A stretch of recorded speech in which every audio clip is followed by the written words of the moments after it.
Bom, então, bem-vindos, boa noite formal. Obrigada por estarem aqui essa noite conosco. Espero que a gente tenha uma conversa muito inspiradora. Mas antes de fazer, enfim, todas as formalidades, eu vou ler um poema. Então, pedir para quem puder e quiser fechar os olhos, se não, só buscar uma respiração mais consciente, tranquila. E eu vou ler para a gente 2 vezes. O constante diálogo. Há tantos diálogos. Diálogo com o ser amado, o semelhante, o diferente, o indiferente, o oposto, o adversário, o surdo-mudo, o possesso, o irracional, o vegetal, o mineral, o inominado. Diálogo consigo mesmo, com a noite, os astros, os mortos, as ideias, o sonho, o passado, o mais que futuro. Escolhe teu diálogo e tua melhor palavra, ou teu melhor silêncio. Mesmo no silêncio e com o silêncio, dialogamos. Vou ler de novo. Há tantos diálogos, diálogo com o ser amado, o semelhante, o diferente, o indiferente, o oposto, o adversário, o surdo-mudo, o possesso, o irracional, o vegetal, o mineral, o inominado. Diálogo consigo mesmo, com a noite, os astros, os mortos, as ideias, o sonho, o passado, o mais que futuro. Escolhe teu diálogo e tua melhor palavra, ou teu melhor silêncio. Mesmo no silêncio e com o silêncio, dialogamos. Do Carlos Drummond de Andrade, de um livro chamado Discurso da Primavera e Algumas Sombras.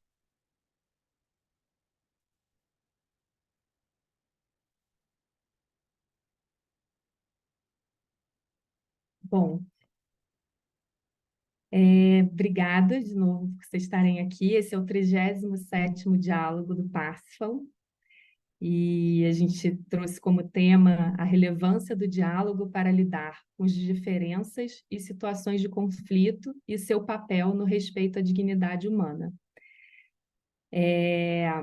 Para mim está sendo uma honra fazer um diálogo, porque eu vou falar um pouco. Eu sou Juliana Raton, na verdade, vou falar como é que eu cheguei até aqui, e isso tem tudo a ver com o Parsifal, né? O Passo ele nasceu como dentro do ecossocial, como uma iniciativa que era para inspirar, mobilizar empreendedores, lideranças a olharem para negócios que já estavam causando impacto positivo no mundo. E o diálogo ele é uma iniciativa dessas de quando nasce esse impulso lá atrás.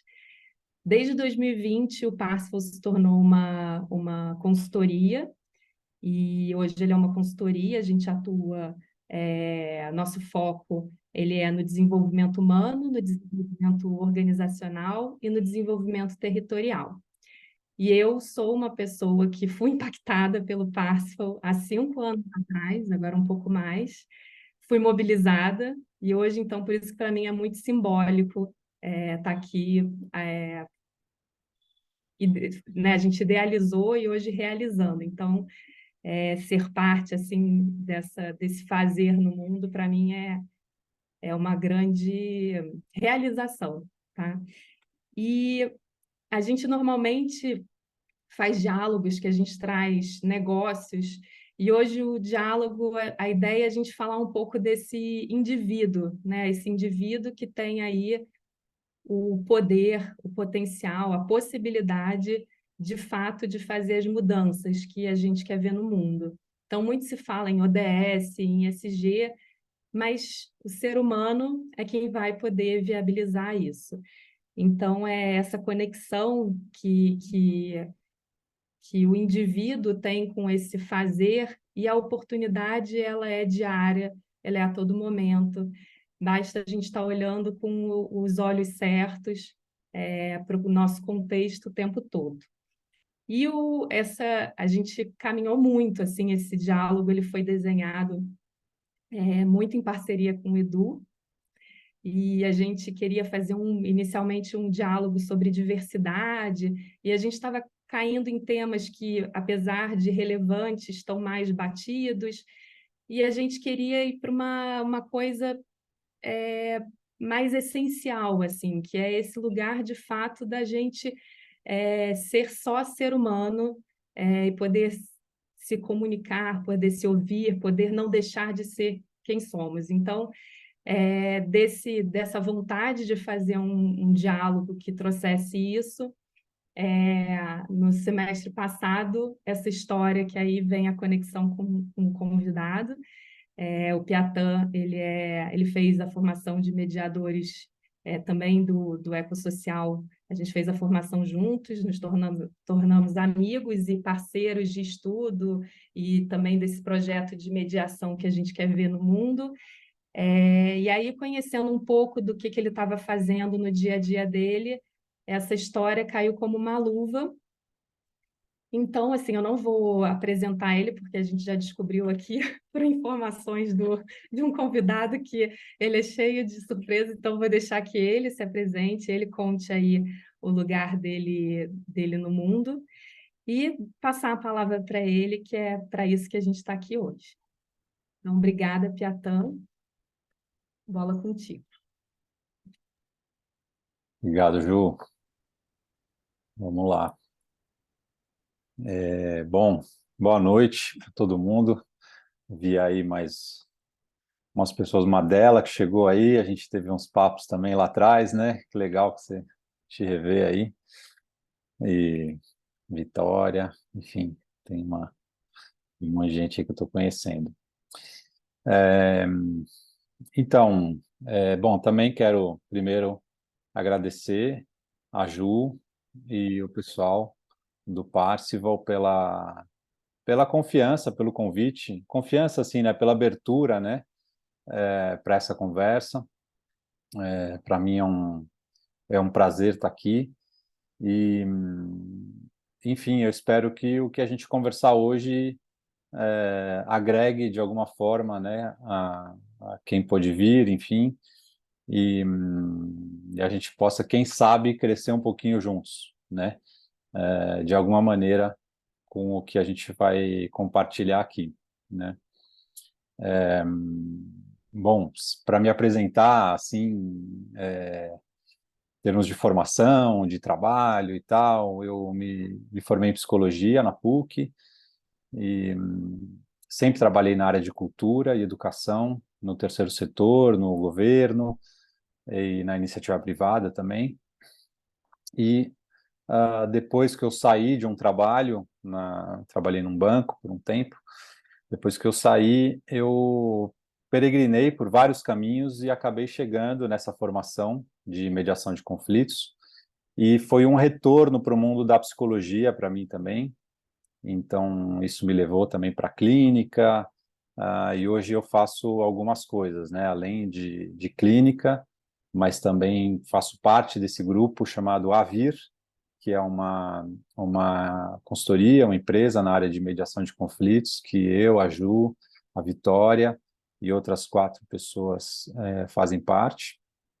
E também ocupo hoje essa posição no Museu Judaico de São Paulo. Não sei se alguém aqui já foi ou quem já foi, mas é um museu relativamente novo, tem quase 2 anos, vai fazer 2 anos agora, que inaugurou ali no centro da cidade de São Paulo, perto daqueles restaurantes italianos da família Mancini, que é muito conhecido ali a região. Então, era uma antiga sinagoga lá de 1930 e poucos, e enfim, depois de 18 anos, mais ou menos, de reforma, de projetos e tal, esse museu foi inaugurado, finalmente em dezembro do ano retrasado, né? Então vai fazer 2 anos agora em dezembro, e eu cuido da parte que a gente chama lá de desenvolvimento institucional, que é a relação com os parceiros e também a parte de manutenção, de sustentabilidade, né, do museu. Era um pouco isso que eu fazia no Banco Santander, eu cuidava da parte de patrocínios, de projetos culturais, né, então eu acabei contribuindo com o museu nesse campo, também pensando do lado do museu na sua sustentabilidade e tal. Mas eu não faço só isso lá também, né? A gente participa de várias coisas juntos, e uma delas é essa experiência que eu vou procurar compartilhar um pouco com vocês, e que é a minha ideia de que seja um disparador da nossa conversa, né? Foi um pouco que eu falei com a Ju, né? Foi uma ideia da Ju, e que eu achei que foi, enfim, me animou muito também. E, enfim, então, vou compartilhar um pouco dessa experiência que a gente viveu e, de novo, para quem sabe a gente aprenda alguma coisa juntos com relação a ela, né? É, eu acho que também, estando no Museu Judaico, né, de São Paulo, esse museu novo, nesse momento, né, e a gente vai falar sobre um aspecto de diálogo e de conflito, eu acho que torna também essa experiência ainda mais a flor da pele, né? Então, acho que, mais uma vez, é também uma oportunidade de a gente, quem sabe, também descer alguns degraus aí, explorar algumas camadas que talvez em outro contexto a gente não tivesse muito aberto, né? Ou pelo menos a gente não tivesse sido jogado a esse contexto, como a gente, de alguma forma, tem sido, né? Arremessado, de alguma maneira, a entrar em contato ah, com situações, né, uma situação difícil, enfim, que envolve também esse povo, né, essa identidade, essa cultura, né, enfim, então acho que, quem sabe aí, como eu falei, traga alguns elementos a mais para a gente, né. Tem aquela frase clichê, né, toda crise é uma oportunidade, né, e sem a gente querer olhar para isso de uma maneira poliana, né? Mas de fato, né? São nesses momentos em que a gente é jogado a olhar, que a gente acaba olhando para coisas que talvez a gente não seja, é, não tenha o hábito de olhar, né? E quem sabe olhando aí a gente aprenda, como eu disse, alguma coisa. Bom, então, eu não sei se... Bom, o que a gente pensou de estrutura, né? Que eu quero quero muito ouvir vocês, e porque, como acho que eu falei também um pouquinho para a Ju, o meu interesse aqui é aprender, né? Então, estou aqui para aprender com vocês e juntos, né? E então quero muito ouvir vocês, mas o que a gente pensou foi de, quem sabe, eu falar um pouco dessa experiência. Tem um vídeo, é um vídeo inédito, na verdade, porque assim, a gente vem produzindo esse vídeo, a gente editou ele algumas vezes e a gente chegou num formato que foi fechado hoje à tarde, com uma inclusão de alguns pequenos conteúdos finais. Então, ele nunca foi exposto. Essa parte final não foi nem exposto completamente ainda dentro do museu. Então, é realmente bem inédito, e vai ser ótimo cada vez que a gente mostra um pouco, pelo menos no processo, a gente tem mostrado, a gente tem colhido observações e, de novo, a gente tem aprendido muito, né? Então, como a gente pensou no caminho, eu falar um pouquinho agora, bem brevemente, a gente passar esse vídeo, é um vídeo de 6 minutos, não é um vídeo... Hoje em dia é quase um longa-metragem isso, mas, enfim, tem 6 minutos de vídeo, acho que é por aí, em torno de 6 minutos, e depois a gente poder conversar, tá? Agora, o que eu queria dizer, e sem tentar dar muito spoiler, né? É, o que o vídeo vai tratar tem ele gira em torno de um acontecimento, de algo que aconteceu no museu, né? E como eu digo, como o museu, né? A gente, enquanto museu, reagiu à situação, e como que foi o desdobrar dessa reação, como que foi o envolvimento com o desdobrar do envolvimento com quem estava participando dessa situação, né? E, e o que eu tenho aprendido, quanto mais eu estou vivendo esse projeto, porque, de novo, né, então vocês vão ver o acontecimento, ele gerou uma iniciativa, tá? Então, esse acontecimento virou um projeto a ser feito com base no que a gente vivenciou ali, que deve acontecer ano que vem, de uma maneira mais estruturada agora, ou seja, o acontecimento gerou uma ação mais estruturada, né? E, e, e justamente nessa construção desse projeto, eu tenho visto muitas camadas que no começo elas não estavam tão claras. De alguma forma, talvez intuitivamente, eu posso dizer, a gente foi sendo levado a esse processo que vocês vão ver. Mas, ao revisitar, muitas outras camadas têm surgido. Então, o convite que eu queria fazer a vocês ao assistir é de tentar estar atento e atenta às diferentes às diferentes sensações, impressões e pensamentos mesmo, tá? Julgamentos no sentido de pensamentos, né? Quem é da antroposofia, né? No campo do pensar também, né? Às vezes a gente tende a excluir, ou supervalorizar ou excluir, né, o pensar, né? A gente não pode julgar, não, mas o julgar no sentido daquilo que nos vem como ideias, como visões. Então, eu sugiro estar atento, cada um poder estar atento a isso, às diversas coisas que surgem, para além de uma narrativa que talvez seja mais linear no filme, para que a gente possa colher esses frutos aí no final. Acho que vai ser, para mim, pelo menos eu estou muito interessado nisso, e eu arrisco dizer que vai ser interessante a gente não se esquecer e não abandonar essas reações que podem acontecer no meio do caminho. Tá bom? Então, topam? Vamos ver o filme e a gente conversa na sequência? Tá bom. Compartilhar aqui. Vai lá, Ju. Tem aquela coisa de botar o áudio, né? Sempre tem uma coisinha assim no Zoom. Acho que você sabe fazer aí. Estamos já. Tá. Ah, legal. Tá bom. Mas qualquer coisa podem falar, viu? Se não for.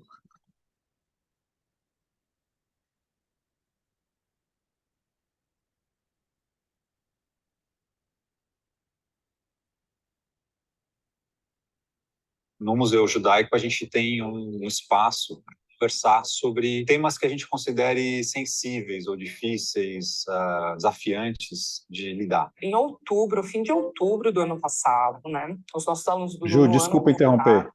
judaico, e eu recebo algumas mensagens. Ele está dando umas travadinhas, não sei se para todo mundo ou só para mim. Não? Para todo mundo, né? O Wilson está dizendo que para você também. Ah, não tá? Tá liso. O som está chegando perfeito para vocês e tal. Ah, então tá bom. Então acho que é só para mim. Para mim tá ok também. Perfeito. Então tá bom. Se quiser. Se quiser, eu posso fazer daqui. Eu estou com uma conexão bem boa, vocês que sabem. Não, deve ser para mim só então. Acho que não tem mais ninguém, né, fora para mim que está dando umas travadinhas, né? Para mim Se não alguém- trava o áudio, mas o vídeo está mexendo meio pausado só. Mas então para pode mim ser do Zoom também. mesmo. Quer terminar aí, Armando? Para mim, não. Perfeito. Deixa eu fazer Perfeito. daqui. Para mais alguém que quiser levantar a mão, para alguém que está dando uma travadinha, para o Christian, para o Edu também, né? Para mim, não. Temos Para Para a backup. Vitória também. Estou Que soltando estranho. aqui. Só no vídeo, Beatan, no áudio tá bom. Tá. Vamos lá.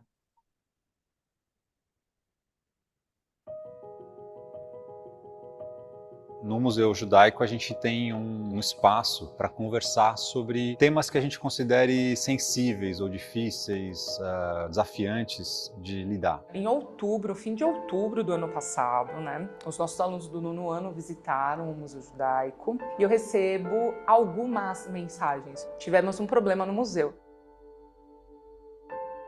No momento em que esse grupo entrou na parte do Holocausto, alguns desses alunos começaram a dar risada. E a nossa equipe educativa, que estava acompanhando a visita, foi pega de surpresa com essa reação e preferiu encerrar a visita naquele momento. Nesse momento, eu travei. É um espaço que sensibiliza muito, né? Que humaniza muito esse sofrimento, né? Essa dor do Holocausto. E eu nunca tinha visto ou sequer imaginado isso, sabe? Pessoas rindo nesse espaço. Na hora, todo mundo gelou e a minha primeira reação instintiva foi dar uma bronca. Eles não entenderam o que tinha de errado em dar uma risada no museu. E aí a gente falou, não, eles não estão entendendo o que está acontecendo, né? Vamos refletir um pouco mais. Quando eu entendi o que tinha acontecido, a primeira pergunta era: que escola é essa? De que lugar a gente está falando? De que alunos? Qual era a idade? A primeira reação foi tentar entender melhor. E nesse processo, os alunos foram chamados, houve uma série de conversas. A gente viu que a gente tinha alguns caminhos para seguir. Pedir para que aquilo não se repetisse, a gente podia orientar a escola. O caminho que a gente escolheu foi: a gente quer tentar lidar com esse assunto de uma forma que cause um resultado diferente do que a gente tem visto hoje. Para a gente chegar nesse outro lugar, a gente precisa engajar num relacionamento, num diálogo. Acredito nesse diálogo entre as equipes, mas mais do que isso, trazer para conversa os alunos. Foram 2 conversas virtuais para depois fazer a visita. Tinha um certo constrangimento, mas foi uma conversa importante, mesmo que tenha esse certo constrangimento. Por sermos escola alemã, qual era a importância de resgatar essa relação e de fazer uma reflexão sobre isso, né? E o que a gente pediu para os alunos é assim: olha, não somos nós que vamos escrever uma carta de desculpas para o museu. A gente gostaria de ouvir de vocês uma proposta de solução. Disso sai a mostra com trabalhos sobre o Holocausto, e os alunos se manifestaram ali artisticamente com diversas linguagens. Também numa perspectiva da aprendizagem, o que eu aprendi com isso e o que eu posso sensibilizar outras pessoas e nesse processo me sensibilizar para poder isso ser o pedido de desculpas também, né? Chamar a gente para conversar, entender tudo isso foi importante, porque não é uma coisa assim para deixar passar. Vocês foram atrás para saber também o nosso lado e eu gostei bastante dessa visão de vocês. Tava receosa disso, né? Que eles pudessem achar que fosse mais um jeito de culpabilizá-los pelo que aconteceu e não realmente acontecer esse processo de reflexão. E hoje eles falam que não, que apesar desse momento, eles aproveitaram muito o museu e aprenderam coisas novas. E acho que como educadora, né, de museu, essa é a coisa que você mais quer ouvir, né? Que a pessoa teve uma experiência significativa. Vocês estavam muito abertos para a gente reconstruir essa história, principalmente pensando naquela ideia do lembrar e não esquecer, mas do ponto de vista educacional, e que os alunos pudessem continuar refletindo sobre o assunto. Eu acho que a gente pode ampliar muito esse trabalho em tudo que se refira a situações de violência, a situações de antissemitismo, manifestações neonazistas e preconceitos em geral. Eu acho que esse é um passo importante da equipe do museu e a escola, estar numa escola alemã. Eu acho que esse é o ponto mais, eu não sei se só surpreendente, mas mais importante desse diálogo todo. E nessa continuidade de conversa com o museu, dessa possibilidade de construção, né? Então, teve algumas ações no ano passado, mas como é que a gente vai para o futuro, né? Como é que a gente sai daqui, então, né? A gente voltou hoje, quase um ano depois, com a turma que veio conhecer o 9º ano desse ano. Todos nós a gente apoiou assim bastante a ideia para orientar e também ajudar para que essa situação não aconteça de novo. Esse processo de estar dialogando com todas as partes, com professores, com a nossa equipe educativa, com os alunos, gerou um espaço de encontro e de encarar esse assunto com a seriedade que ele deve ser tratado, em que resultou num programa de combate ao antissemitismo e a toda forma de preconceito que o museu vai encampar a partir do próximo ano, em 2024, de uma maneira educativa, compreensiva, de escuta, de crescimento, em que a gente pretende envolver as escolas públicas e privadas e também o público em geral para estar junto com a gente. Se a gente conseguir seguir trabalhando junto, a gente pode lidar com algo que é tão difícil, tão doloroso na história, de um jeito efetivamente transformador. Essa é uma oportunidade que surge dessa experiência e a gente vai poder construir e elaborar isso para o futuro.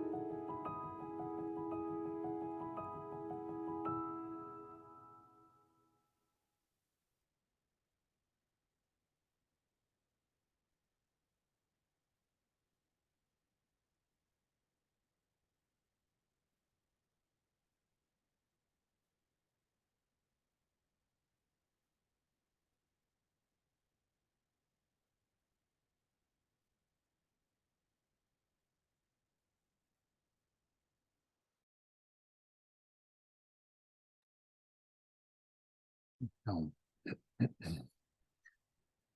é, o que eu queria sugerir seria ouvir um pouquinho de vocês, de reações e, e, e até eventualmente perguntas, né, dúvidas sobre o processo ou qualquer coisa assim, e assim a gente poder ir puxando um fio para de novo ver o que que essa história pode nos estimular aqui a,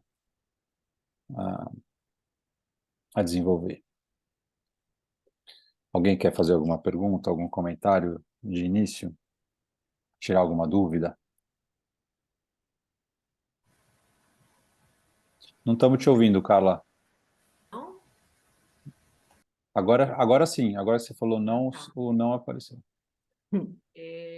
Eu fiquei pensando, assim, quando vocês conversaram com os alunos, boa noite, né? Desculpa, estou ainda com o filme aqui, muito bacana. Eu fiquei curiosa, assim, o que que eles falaram que vocês acham que se pode falar aqui, mas, assim, o que que suscitou essa chamada para ele, assim, o que que foi essa risada, ou, assim, o que que passou pela cabeça dele? Fiquei um pouco curiosa, porque, realmente, às vezes, a gente tem visto coisas aí tão impressionantes, que eu fico pensando, assim, o que que passa, qual é o pensamento, qual é a palavra, o que que vem na cabeça para poder ter uma ação dessa. Então, eu fiquei com essa curiosidade enfim, e o trabalho e essa ideia que vocês tiveram, né? Porque na hora eu fiquei bem brava mesmo quando ouvi a menina falar. Mas eu achei que vocês olharam para isso de uma forma muito bacana e transformadora, né? Isso me deixou bem impactada. Foi isso. Então, alguém ia falar? Não. Não, depois. Tá. Então, Carla, no primeiro momento, né, quando aconteceu a situação e a gente compartilhou internamente, né, com alguns parceiros, a gente ouviu algumas reações, pô, tem que botar essa molecada na linha, uma coisa assim, né? E aí a gente ficou assim, né? Bom, isso era uma reação. A gente estava colhendo um pouco como que reações que surgiam, né? E outra foi da escola nos mandando um e-mail formal, pedindo desculpas e tal, e reafirmando, né, o compromisso deles com a educação, contra o antissemitismo, né? E aí a gente pensou, né, pô, legal, a gente aceita, o que que a gente responde, né? Vamos chamar eles para conversar, né? E foi aí que começou um processo de conversas em que a gente foi justamente fazendo essa pergunta, mas o que aconteceu? Mas nos relatem o que aconteceu. E a resposta de início, de imediato, era sempre, mas desculpa, mas não sei o quê, não, mas a gente deu uma bronca neles, mas a gente reagiu. Ok, pô, legal, mas o que que aconteceu? Né? E a gente repetiu foi quase um mantra, até que, assim, de fato, a gente veio a saber muito mais quando os alunos retornaram um ano depois, né? O que eu acho que é interessante disso, assim, que saber a resposta foi uma coisa super importante. E, por outro lado, também foi, ainda que a gente nunca soubesse da resposta, a forma como as coisas aconteceram, acho que a gente aprendeu muita coisa também. Então, vou tentar só comentar rapidamente dessas duas coisas. Quando a gente fez a primeira conversa com os professores, na hora me veio assim, foi um riso de nervoso. É uma sala que mostra imagens do Holocausto, uma sala muito forte, né? Aquelas imagens, para quem já viu, acho, enfim, difícil alguém nunca ter visto, as imagens do Holocausto são imagens do horror, né? Então, eu pensei, puxa vida, essa molecada viu aquele negócio, ficou desestruturada em algum lugar, mesmo que sem saber, e deram uma risada de nervoso ali, né? Mas isso não vinha, essa resposta, a gente não tinha essa confirmação em nenhum momento, né? Até que no final, e eu acho que é interessante a reflexão de por que que no final veio uma resposta mais clara, um aluno, que foi o aluno que gerou o processo da risada, que deu início, ele fez questão de vir ao museu, acompanhando a próxima turma. Vieram 3 alunos, 3 representantes do grupo, e aí eu perguntei para ele, e aí, o que aconteceu? Né? E aí ele me disse, eu falei a palavra Auschwitz, e eu falei ela de um jeito engraçado, porque eu tenho um jeito meio engraçado de falar, eu só pronunciei, eu li a palavra no vídeo, e as pessoas deram risada. Né? E todo mundo deu risada comigo, porque deram risada do jeito que eu estava falando. Ou seja, em nenhum momento a gente nunca, não deu uma risada do vídeo, não deu uma risada do que estava se passando, enfim, né? Então, essa é uma resposta, né? Agora, não para aí necessariamente a nossa reflexão, né? Porque, por que a gente só teve essa resposta no final, né? Então, isso nos fez pensar muitas coisas. Será que foi a nossa abordagem? Ou será que é o medo que eles tiveram de como eles poderiam eventualmente ser punidos pelo que eles fizeram? Havia pouco tempo tinha tido um caso, não sei se vocês lembram, um caso num colégio Porto Seguro, no interior de São Paulo, e que um grupinho compartilhou figurinhas de Hitler. Eram 8 alunos, e os 8 alunos foram expulsos do colégio. Então, será que tinham medo de que eles fossem prejudicados de alguma maneira assim? Então, eles estavam cheios de dedos, não se abrindo muito para a gente, né? Até que no final, eles viram que a gente não queria o mal deles, vamos dizer assim, e aí ele foi muito espontâneo e falou de fato o que aconteceu, né? Enfim, eu vou parar por aqui, mas eu acho que essas respostas são um espaço para a gente conversar também sobre alguns desdobramentos. Quer falar, Edu?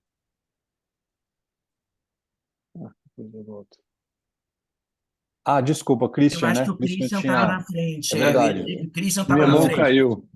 Minha mão caiu.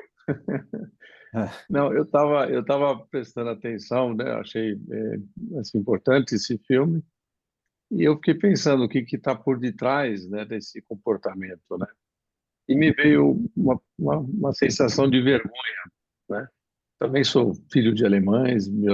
A minha mãe, por exemplo, nascida no Brasil, acabou passando a guerra na Alemanha, né? Então eu tenho histórias lá, né? E aí me veio a vergonha por podendo estar de trás disso, né? Com a risada, você falou, nervosa, mas também alguma coisa inconsciente de vergonha, né? Não sei, é o que eu senti, né? Vendo o filme, eu mesmo senti. Foi isso. Você vê, legal. Eu não tinha nos passado isso em nenhum momento. Ou seja, a profundidade que uma situação pode causar, né? E a gente pensou também a escola, né? O jeito que a escola reagiu e procurou colocar na linha, né? Como eu falei, que foi aquela reação, né? E como normalmente é a nossa reação, né? A gente quer educar, a gente quer resolver, a gente não pode deixar passar uma coisa que é tão fora de sentido, né? Mas muitas vezes nessa nossa reação, né, a gente está camuflando algo que pode ser muito mais significativo, né, e profundo, né? Mas enfim, eu ia fazer um link com o que a Carla falou e me passou. Mas obrigado, Christian. Vamos juntando o quebra-cabeça. Edu? Meu comentário, quer dizer, quando a Ju me contou sobre esse caso, sobre esse vídeo e tal, eu sou judeu. Então, a minha primeira reação, eu perguntei a ela, não sei se a Ju vai lembrar, será que não foi uma reação de um riso nervoso? Porque para algumas pessoas, a gente está falando de adolescente, a gente não tinha conversado contigo, não tinha resposta nenhuma, mas eu pensando naquela situação, a primeira, ou seja, daquela coisa que é do desconforto e tal. Pensando aqui na questão do diálogo, né? A gente aqui está pensando nas relações, como se colocar no lugar do outro, ou seja, aí fica claro que o trabalho que vocês fizeram de entender, de escutar e de não como é que se diz? Pressupor e não querer continuar com o propósito de que o objetivo de um museu é educar, né? E em todos os sentidos. Então, que o caminho que vocês estavam trilhando era nesse. Mas eu estava me lembrando, eu tive a oportunidade, eu viajei com um tio meu, que hoje tem 90 anos, a gente foi para Auschwitz, né? E a reação dele, para mim, e campo de e gueto de Varsóvia e tal, foi absoluto. Por isso que eu tinha pensado nessa história da reação do nervoso. A reação dele foi muito estranha para mim. Ele se sentiu absolutamente desconfortável na viagem inteira, né? Então, ele não conseguia se concentrar, ele não conseguia se centrar, né? Por isso que eu tinha pensado quanto difícil, né, para determinadas pessoas realmente o olhar para... E a gente aqui, no caso, está falando desse fato, né? Poderia ser algumas situações semelhantes de outras situações, como realmente é difícil. E se a gente não entender o que está por trás, fica realmente difícil esse diálogo. Mas me chamou a atenção essa história por conta do que eu vi que ele, judeu, né, nascido no Brasil, mas os pais vindos da Polônia, sim, a reação dele foi de alguma forma estranha, como a reação dos adolescentes também foi de alguma forma estranha, né? Que depois vocês vieram entender melhor o motivo. Só queria... Legal. Essa coisa da pressuposição, né? A gente ficou pensando assim, depois que a gente foi reencontrar os alunos, um ano depois, pensei assim, puxa, eu não quero que eles fiquem com a sensação que o museu judaico não seja um lugar para eles darem risada, né? O museu seria muito bom. O museu, além de ser um espaço de educação, de cultura, é um lugar de entretenimento também, no sentido de você vai passear no museu, né? Você vai curtir com os amigos, no caso, é um passeio, é um estudo de campo, né? Então, a gente não queria que eles falassem, puxa, vou no Museu Judaico de novo, lá não posso nem dar risada, sei lá que coisa pesada, que coisa chata, que coisa... Eles vão, se eu fizer uma coisinha, eles vão pegar no meu pé, eles vão me ligar, vão querer dialogar comigo, eles vão querer entrar num processo comigo. Poxa, eu só quero ir lá, passear com os meus amigos e curtir. Ao mesmo tempo, aconteceu alguma coisa ali, né? E a nossa educadora, que é uma educadora judia, ela pegou para ela de fato não conseguiu continuar, né? E aí, como é que a gente lida com isso, né? A gente considera ou não considera assim, a gente fala para ela, puxa, não, foi uma bobagem e vamos em frente, ou não, peraí, foi difícil ali para ela, vamos conversar sobre isso, né? Para ela foi uma das pessoas que mais ficaram gratas no processo, né? Que ficou grata. Mas essas reflexões todas vieram muito para a gente. No final, eu perguntei para esse menino também, você acha que a gente pegou pesado com vocês? Né? Ele falou, não, foi ótimo, porque vocês chamaram a gente para conversar. Vocês nos ouviram, vocês vieram atrás, então, não. E aí, dessa conversa, veio assim, pois mesmo que, às vezes, a gente faz algo que não é intencional, né? Porque na fala dele, claramente, não teve nenhuma intenção de ferir, existe o cuidado do outro, né? Então, se o outro se machucou por uma coisa que não você fez, não foi proposital, como é que a gente lida com isso, né? Como que a gente pode usar do nosso tempo para se engajar e, quem sabe, ajudar a reparar aquela situação, né? Então, ainda assim, a gente entendeu como uma ação interessante, educativa, no sentido de, ok, aprendemos junto que mesmo às vezes a gente não querendo, pode ferir, e aí como é que a gente lida com isso, né? Então, acho que tem esse caldo, pelo menos, né? Madela? Opa, boa noite, Betão, boa noite, Juliana, obrigado pelo convite, boa noite a todos. Eu vou ser um pouco repetitivo, porque a reação que eu tive também vocês tiveram. Quer dizer, no primeiro momento foi exatamente essa questão do riso, o riso nervoso, do incômodo, não saber como enfrentar uma realidade. E talvez esteja muito distante, né? Quer dizer, nós estamos falando de algo que historicamente tem 80 anos, né, em que tudo ocorreu. Não quer dizer que desde 80 anos se passaram e a civilização melhorou, né? Os entendimentos e os preconceitos melhoraram de lá para cá. Mas em termos de realidade, de vivência e tal, são mais de 80 anos e como é que isso é tratado e falado.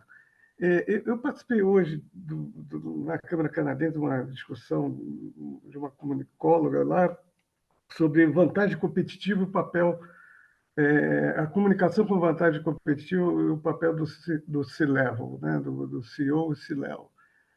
E um ponto que chegou na discussão foi sobre como é que nós fazemos a comunicação dentro corporativa, aí falando, para os jovens, né? Para os millennials. Quer dizer, está muito longe também do entendimento de pessoas de cabelo branco que estão ainda dentro da organização e tem que fazer comunicação, mas o que é, como é que você capta a atenção e traz uma eficácia, né? Da sua fala, da sua comunicação para aquele público, né? Então, obviamente, tem que entender, né, quais são os mecanismos de atração da atenção dessas pessoas e como elas vão decodificar né, o teu conteúdo que você quer passar. Então, eu acho que você fala sobre o museu ser também um local para as pessoas rirem, sem dúvida. Mas, por exemplo, eu não visitei o museu aqui em São Paulo, estou em débito contigo, mas eu lembro de ter ido no museu em Berlim, né? E é muito pesado também. É muito pesado, né? Não é um ambiente que você saia sem ser impactado por tudo, e tem que ser impactado. É claro que também isso tem que ser, algo que tem que ser relembrado, né, para que não aconteça mais, né?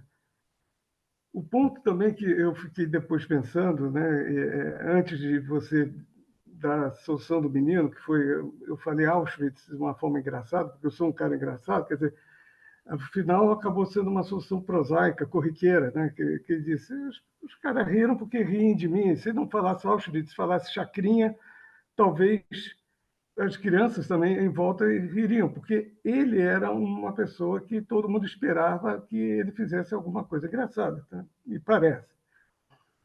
Mas durante o vídeo também fiquei lembrando de Hannah Arendt, quando esmiuça o conceito da banalidade do mal, né? E, poxa, eu acho que nós todos vivemos impactados em diversas, diferentemente daquela da análise principal da Hannah em cima, né, de como leva todo uma população, né, se envolver daquela forma, ser levada a população no sentido do burocrata ali, né, ser levado a ter aquele papel e cumprir com tanta tenacidade, então, mas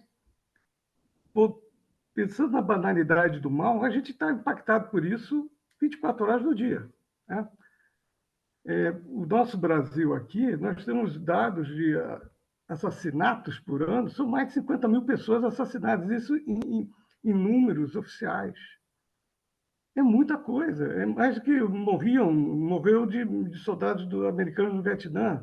Quer dizer, é uma guerra que a gente tem, a gente vive numa guerra. Então, como é que posso trazer algo dentro do museu que você consiga transitar do impacto?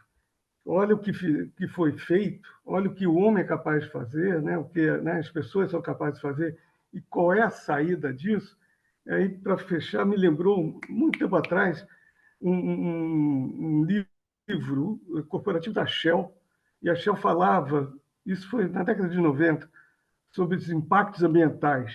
Metade do livro era um desastre absoluto e você ficava completamente arrasado. Mas muito brilhantemente, daquela metade para o final, eles vinham com todo um discurso e apresentação de dados, fatos e exemplos excepcionais do que estava sendo feito e que havia um futuro e havia uma luz ao final de tudo. Então você saía do livro, sabe, com aquele sentimento de uau, há uma saída para isso, né? Então, esse equilíbrio, e aí é mais para, já que você está também trazendo essa questão de como é que a gente cria um ambiente em que as pessoas possam sair desanuviadas ou possam ter a capacidade de rir, eu me recordei desse livro da Shell, que foi algo assim que eu achei brilhante, a forma como eles conduziram esse processo. Está ali a denúncia, está ali o impacto, temos que agir, e aí, quando você chega no clímax do desespero, ele mostra que há ações, existem contribuições e que há uma possibilidade de futuro melhor. Obrigado. Desculpa que me alonguei demais. Não, obrigado, Madela. Acho que você trouxe tantas camadas, né? Mas eu gostaria de reagir, de comentar algumas delas, o que eu consegui me lembrar aqui. Essa questão das gerações, né? A gente fala em educação, né? E como que a gente educa, né, as novas gerações? Como que a gente ensina algo que está tão distante, né? De fato, né? Tem essa discussão nesse campo da educação para o Holocausto, por exemplo, que os sobreviventes estão acabando, né? Estão morrendo, os últimos sobreviventes. E eu mesmo, no processo dessa história, a gente fez uma apresentação desse vídeo na Humboldt e veio uma sobrevivente do Holocausto, e é muito impactante você ouvir a pessoa falando da história, dando os detalhes do que aconteceu, totalmente diferente do que você assistir um filme, por mais impactante que seja o filme, né? Então, assim, como, né, fazer essa conexão e como às vezes a gente não erra a mão, ou como às vezes a gente não dá um tiro no pé, né, do jeito que a gente ensina, né? Ao mesmo tempo, se isso é uma preocupação, como lidar com essa preocupação, né? Como também não ignorar, né? Não esquecer, né? Então tem uma série de desafios aí, né? E acho que esse é um desafio dos museus, que se veem como instituições não só culturais, mas também educacionais, mas não só dos museus, né? Das escolas e todos que querem trabalhar com a memória, com a educação, enfim. Então, a gente, de novo, né, quando eu falei que eu vim aqui para aprender, eu acho que, e é mais pura verdade isso, mas nesse processo, né, o que a gente começou a pensar, a gente tem uma pessoa na nossa equipe que é professora de educação judaica em sinagogas para adolescentes, e ela é formada na antroposofia também. Então, a gente está pensando muito nos setênios, né? E existe um olhar para a educação sobre o Holocausto que você ensina a partir dos 12 anos, né? E ela trouxe muito o ponto, não, peraí, os horrores do mundo você só está pronto para ver a partir dos 14, né? Quando você começa o terceiro setênio. Então, a gente começou a conversar sobre isso, né? E aí, como que a gente muda o nosso jeito de educar, de falar sobre as coisas ruins, né? Mesmo, né? Então tem uma série de coisas aí que é um aprendizado, de novo, quando eu falo que a gente de fato se engajou para também aprender, é verdade, é isso mesmo, tá? Então vamos ver onde que a gente errou, ou pelo menos o que a gente pode aprender, né? E como a gente pode se transformar, né? Esse nome do projeto foi difícil, desafiador chegar num nome de um projeto, que hoje chama MUJI Repara. MUJI é o apelido de Museu Judaico. E Repara para fazer uma referência ao universo da justiça restaurativa, da reparação, que são termos que também estão aí no debate, né? Mas que, de alguma forma, querem apontar um jeito diferente de você lidar com a educação, que não vá para a linha punitiva, mas vá para a linha do desenvolvimento, né? De crescer junto. Então, a gente não tem muita resposta, mas a gente está achando que essa experiência está nos estimulando a pensar e tentar encontrar caminhos mais interessantes, né? Enfim, é um pouco do que me ficou aqui, Madela, de primeira, do que você falou. Você falou várias coisas que daria para a gente desdobrar aqui. Enfim, obrigado pelos apontamentos. Demais, fiquem à vontade, claro, para comentar também o que o Madela trouxe, a gente ir desdobrando. Wilson. Então, você está me ouvindo? Tá, né? Uhum. A minha primeira impressão, eu vou falar como professor. Essa escola é muito conceituada em São Paulo, mas para mim, assistindo tudo, foi uma falha da escola. Ela não preparou os alunos. Ela não falou o que eles iam ver. Porque se tivessem falado, a professora teria falado Auschwitz, com a pronúncia correta. E não foi falado. Para mim, Gaetan, foi uma desculpa. Eu acho que eu vou culpar os professores, sim. Porque, como professor, e tendo uma experiência em escola, principalmente com adolescente, você tem que prepará-los primeiro. Não adianta você só levar para o museu. Então, a minha pergunta é: será que falaram alguma coisa? Será que explicaram para onde eles iam? É uma coisa simples, é muito simples, mas eu acho que é uma falha, sim, da escola. E eu acho que essa coisa de mandar para vocês desculpa, desculpa, desculpa, tem alguma coisa a ver com isso. A falha deles.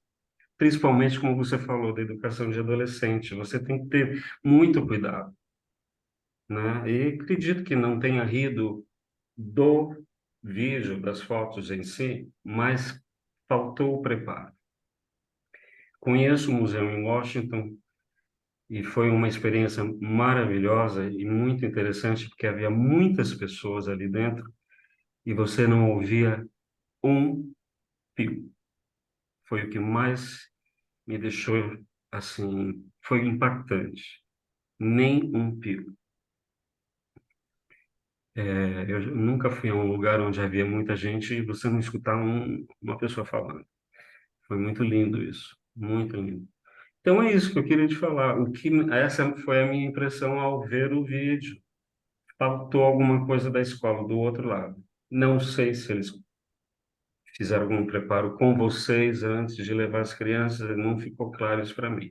Mas eu acho que falhou, sim, os professores ou a escola. É isso. Obrigado, Wilson. Faz super sentido.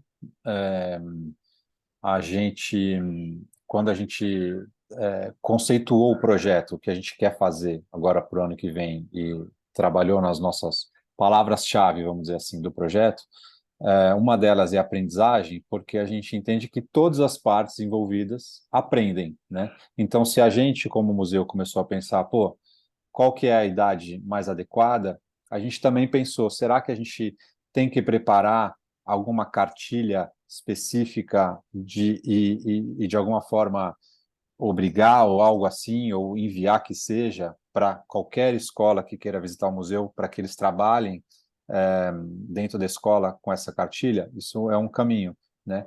E outra coisa, sim, nesse segundo ano, eles justamente organizaram esse evento com uma sobrevivente do Holocausto, indo falar, a gente apresentando esse vídeo. Então, de fato, sim, eles pensaram, puxa, acho que a gente podia ter preparado melhor essa visita, né? Então, faz total sentido, acho que todo mundo envolvido ali viu, puxa vida, o que eu poderia ter feito melhor para evitar ou minimizar a possibilidade que isso acontecesse, né? E sim, a escola também tem a sua parte nisso. Uma coisa que o Madela falou, né, que ele comentou da Hannah Arendt, né? Então, assim, essa foi a primeira coisa que eles citaram quando a gente fez a nossa primeira conversa online com eles. A gente trouxe o texto da Banalidade do Mal para conversar com os alunos, ou seja, teve sim um esforço para resgatar talvez algo que ficou ali faltando, ou eles identificaram que eles podiam ter feito ainda mais, né?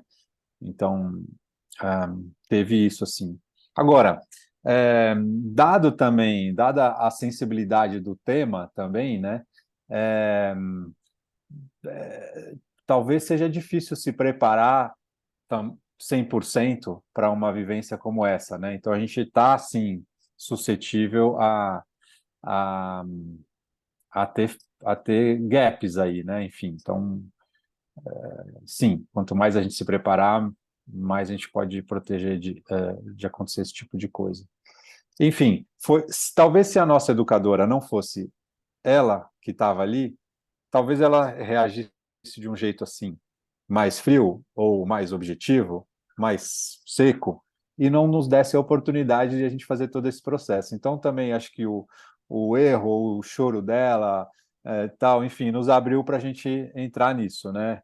E ver essas falhas, né? Então, assim que a gente também vai melhorando, né? Mas, enfim, faz super sentido, na nossa visão também. Obrigado. Vitória.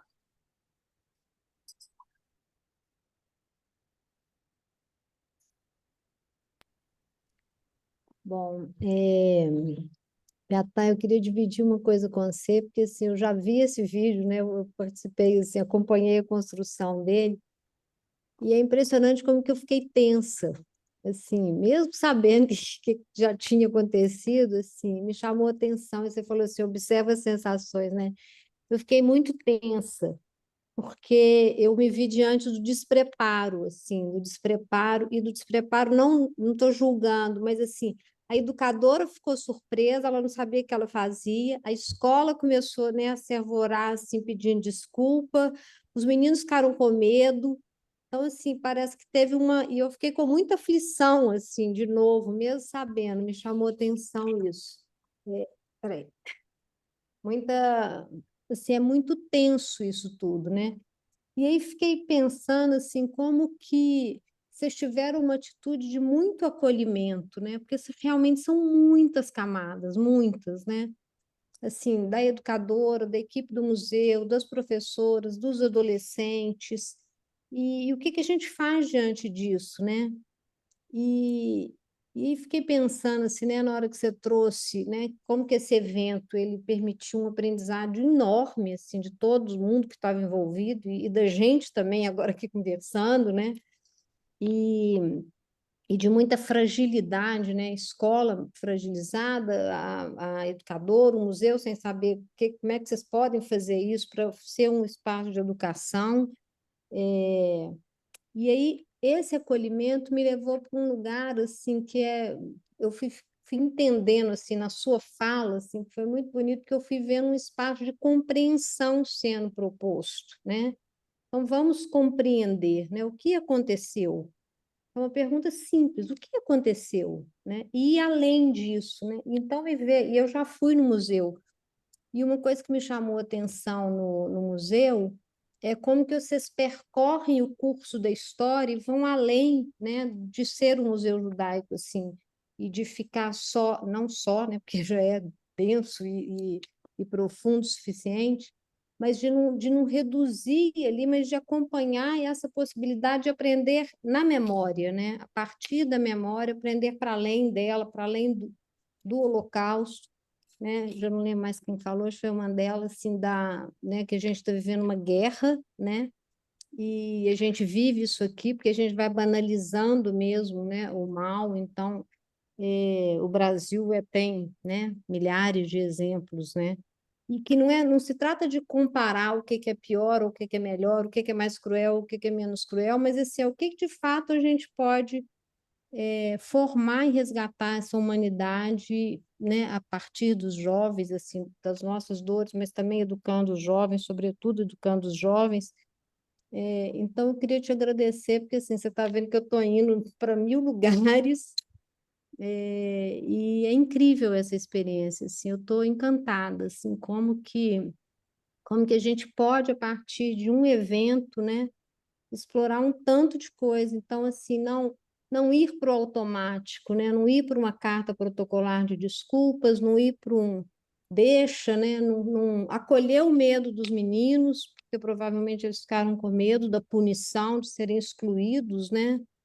É maravilhoso, assim, parabéns, Piatã, estou encantada, assim, com o tanto de coisa, assim, que me veio, mesmo sabendo da história. Assim, parece que eu vi isso pela primeira vez. Obrigada. Você Obrigada, Ju, sim, pela oportunidade. Antes você da sim. Vai lá. Da Jaque falarem, se vocês puderem contemplar esse pensamento também na fala de vocês, eu também já acho que botar todo o grupo para pensar. Acho que o Piatã pediu para a gente observar bem, né, como é que a gente estava sendo mobilizado e mexido. E é desse lugar do que mexeu, assim, eu queria também deixar aqui no ar o que isso muda no nosso dia a dia, né? De tudo isso aqui que a gente vem falando, o Piatã trouxe diversas camadas desse assunto, então, se a gente, acho que dando prioridade para as mãos levantadas, mas se todo mundo puder pensar, e aí, de tudo isso que a gente está falando aqui, o que isso muda no nosso dia a dia? Sim, sim, queria cortar essa vibração, né, que você trouxe, Ju, mas só comentar umas coisinhas rápidas do que a Vitória falou. É, eu penso assim, também se a gente aqui não tivesse se disposto a esse tempo, né, a essa 1 hora e pouco que a gente está aqui junto, né, a ouvir, a perceber como é que bate, a gente compartilhar, escutar e trocar, enfim, né, talvez a gente não tivesse tendo a oportunidade de aprender alguma coisa, né, se a gente só consumisse, né, o conteúdo, ou o vídeo, ou o post, né, a gente talvez estivesse reproduzindo, né, o que a gente vê no mundo hoje, né, com as redes sociais e tal, e isso me faz pensar no desafio da educação, né, como é importante a educação, né, que é a reflexão, o estudo, né, a leitura, o debate, a conversa, a abertura, né, para essa conversa, né, que é justamente o que a gente vê faltando nesse ambiente, né, digital, em que as posições ficam muito marcadas e muito superficiais, né, e a gente não consegue se aprofundar e ter um olhar, um debate de fato enriquecedor diante de uma crise, né? Então, que a gente está vivendo, né? Um momento, enfim, enfim, a gente está sempre em crise, né? Mas assim, nesse momento, né? Tem algo específico acontecendo, né? E como a gente reage, né? Então, a sua fala, né, Vitória, me faz pensar um pouco nisso, né? Na importância desse exercício de reflexão, de se perceber, de compartilhar, de escutar, e nesse processo a gente poder se transformar, né, crescer e viver as coisas com mais qualidade, né? Então, enfim, para além, né, como você falou, de uma reação de imediata, que muitas vezes a gente é levado a isso, né? Pelo medo, pelas nossas marcas, e aí então nos traumas, né? Que esse é um outro capítulo todo. Mas enfim, era isso. Cris, quer falar? Obrigado, Vitória. Quero. Primeiro, eu quero parabenizar a Ju e o Edu por trazer você, Piatã, num espaço muito grande para a gente alargar mais a nossa consciência. E à medida que eu fui vendo o filme, eu fiquei pensando que tem várias portas de entrada que a gente pode fazer com a leitura do que você trouxe. E eu queria te parabenizar, porque assim, como a gente pode se tornar mais investigador de nós e do mundo. E eu fiquei assim, eu quero te parabenizar, porque poderíamos ficar no status quo, e não foi esse o lugar que você optou. Você optou por um lugar muito mais ousado. E trago para mim, para o meu entendimento, que a gente pode ler o mundo com a lente que a gente quiser. Eu posso ler esse filme com uma lente maniqueísta, do bem, do mal, e é claro que eu sou do bem, porque a gente sempre vai se colocar assim, né? Nós somos do lado da clareza, do bem, então os outros são do mal. Então, com que lente eu vou ler? Com uma lente fundamentalista? Com uma lente hierarquizante? Então, é muito importante saber com qual lente, e aí sim eu vou me colocar nesse investigador de mim mesmo e do mundo. Eu posso fazer aqui várias especulações e várias portas de entrada. Eu acho que o objetivo maior é o que isso me traz. Então, quando eu leio esse evento, eu falo que eu preciso melhorar muito enquanto categoria de humano. Porque será que eu estou lendo um livro e começo a rir de repente com uma situação? Qual a lente que a gente vai ler os fenômenos? E parabéns a todos vocês que trouxeram esse diálogo. Obrigado, Cris. Bom, eu estou agradecendo, né, assim, porque eu estou falando aqui, mas eu e todo mundo, claro, fica à vontade para falar, óbvio, né? Mas, enfim, eu vou, por mim, né, vou agradecer. Obrigado, Cris. É, é, essa vulnerabilidade, né, que a gente se coloca quando a gente se abre para também falar, será que eu estou errado, né? E será que eu estou fazendo certo? E será que as escolhas que eu estou fazendo são as melhores, né? E como é que eu estou contribuindo com isso, né? No todo, será que eu estou parando muito cedo na minha investigação, né? Ou muito antes? E será que eu não posso ir um pouquinho mais além? Será que eu posso me arriscar um pouco mais, né? De fato, também acho que fala um pouco disso, de quanto que a gente consegue, né? Se dar a mão para a gente conseguir se arriscar um pouco mais, né? Eu estava falando com a Ju outro momento que é uma das nossas mestras na formação de mediação de conflitos, que faz uma formação também no tema da criança ferida, né? Que é como a gente pode dar a mão para essa criança que a gente tem, né, assustada, muitas vezes, ou marcada, e com dificuldade de dar um passo, né? Enfim, acho que tem um pouco a ver com Piatã, isso. e me desculpa, enquanto a gente achar que o problema é deles, a gente não vai chegar a lugar nenhum. O problema é nosso. O problema é meu, porque enquanto humano, eu penso e ajo, muitas vezes, assim. Então, eu acho que é esse o lugar. Uhum, uhum. Enquanto eu for um agente ativo nesse processo, né, eu tenho chance de mudar a realidade também, né? Se eu tiver só na passividade, o poder todo estiver do outro lado, né? Mas, enfim. Obrigado, Cris. Super a janela que você abriu também. Vamos, né? Acho que eu vi também os demais e a gente pode seguir, né? Ainda nessa conversa. Jaqueline? Bom, eu queria também, inicialmente, dizer que eu fiquei muito emocionada com o filme, e eu vou fazer um gancho com o convite que a Juliana fez, da gente falar do que muda. Então, eu acho que essa ação que vocês fizeram, a ação do diálogo, né? Ela muda tudo.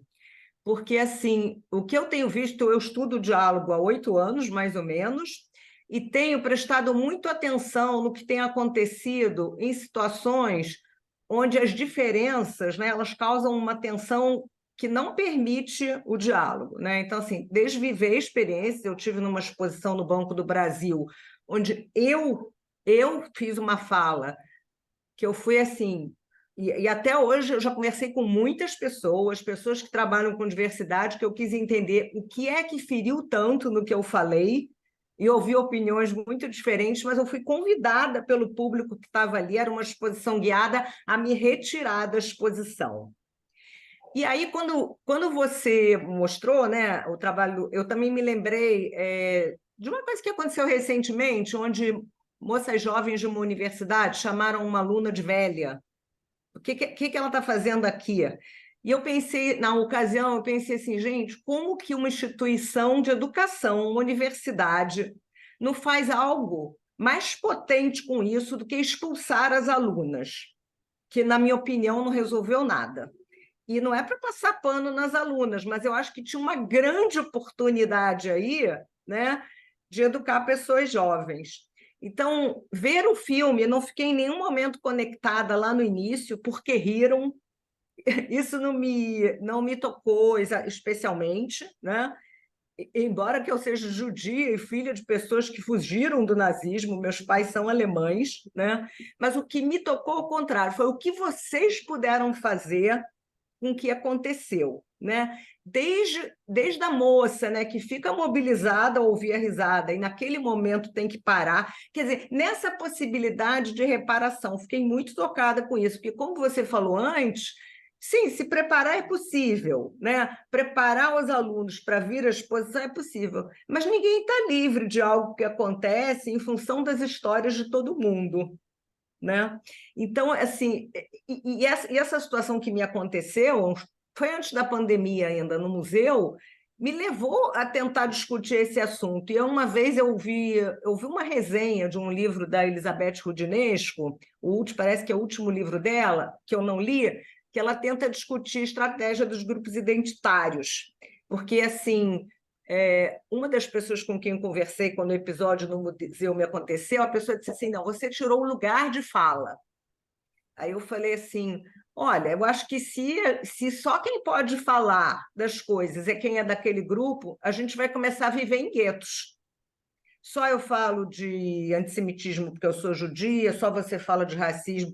Eu não acho que é bem por aí. Então, eu achei assim, só para resumir, não me alongar, eu achei esse trabalho maravilhoso, eu acho que ele tem que ser divulgado assim em todos os lugares possíveis, porque eu acho que ele, assim, ele é a mudança, né? Se eu for pegar o gancho da Juliana, ele muda essa coisa da polarização, do cancelamento, né? Onde todo mundo puxa a sardinha para o seu lado. E a minha irmã está aqui também, ela veio aqui assistir. A gente está fazendo um exercício no momento, somos pessoas nos aproximando dos 70 anos, educadas em escolas judaicas, e aprendemos uma determinada narrativa. Estávamos comentando que, pela primeira vez, né, Israel já passou por muitas guerras, mas pela primeira vez a gente estava fazendo um esforço de ler matérias, ler colunistas, ler comentaristas de ambos, né, os lados. Um esforço de entender o que se passa do outro lado e não reproduzir uma narrativa para a qual fui educada na minha vida, pelo menos na infância e na juventude, né? Era isso, gente. Obrigada. Obrigado, Jaqueline. E que esforço, né? Que é esse, né? De mudar a nossa educação, né? Os nossos hábitos, né? Mas, enfim, obrigado mesmo pelo incentivo. É uma luta também, né? Acho que de todos nós, a gente tentar olhar e acho que você trouxe muito essa situação toda aí, né? Enfim, do conflito atual lá, né? E como a gente, depois de muito tempo, né? Parece que teve um gap, né? E depois de muito tempo, o mesmo conflito, entre aspas, né? Mas uma intensidade do conflito, ele volta e a gente ter a oportunidade de poder olhar de um outro lugar, né? Na vida, também é uma oportunidade de não ser marcado da mesma forma que antes, né? Mas enfim, acho que só um outro ponto que você falou que para mim é muito caro também é o do cancelamento, né? De a gente não conseguir falar, né? Muitas vezes, né? E o lugar de fala, né? E a gente, como é que é isso, né? A necessidade de ser escutado, né? Quando muitas vezes acho que é isso na minha leitura que está por trás, quando vem meu lugar de fala, né? Eu preciso falar também, eu preciso ser escutado também. Mas como isso não se tornar o único lugar de fala, né? Sobre determinada situação, né? Então, enfim, acho que essa é uma batalha nossa atual também, né? É isso, eu ia comentar mais alguma coisa, mas esqueci. Obrigado, É um Jaqueline. lugar de fala que cala o outro, né? Se ele fica assim.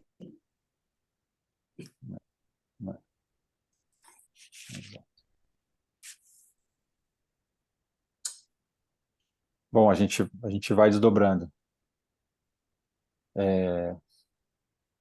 Ana?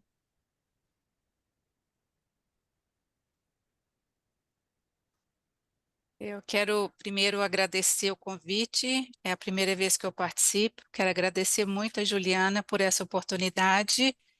É, esse tema mexe muito comigo, porque eu sou diretora de escola, então, né, senhor Wilson aí, me desculpe, mas quando falar a escola errou, a escola falhou, os professores, isso é um soco aqui no meu estômago, porque eu tenho uma visão diferente, a gente que trabalha com jovens e com educadores e com adultos, né, professores, coordenadores, enfim, eu acho que na minha opinião, nosso trabalho é um educar constante, é não desistir jamais de ninguém, de nenhuma situação.